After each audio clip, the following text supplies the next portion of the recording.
All right, as we pivot from severe weather, which is very synonymous with the month of May, you might say, so is hurricane season, at least for the Eastern Pacific.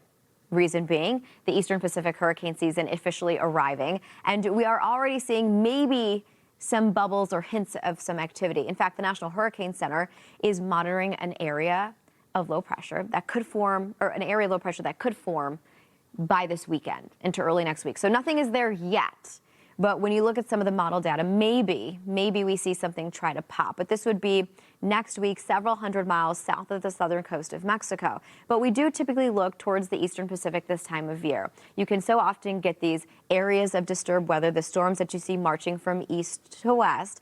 And these, if given the ability, can enter into maybe a low shear environment. We know the water is certainly warmer off the coast of Mexico. So we have to just kind of wait and see. But if nothing else, it alerts us to this is the time of year we are now in. So that 30% chance for development over the next 7 days.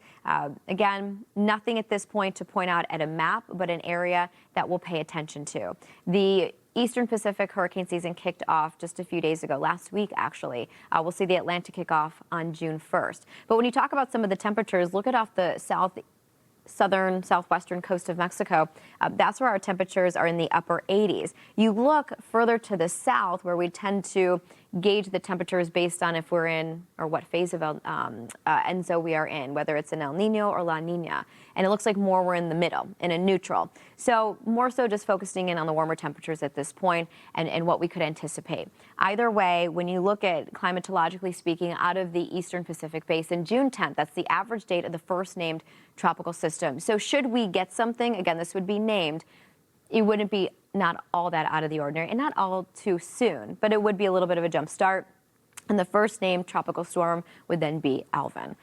I think we're okay, not rushing to get to that first name, but that's a look at the names that we would eventually work through when it comes to the East Pacific.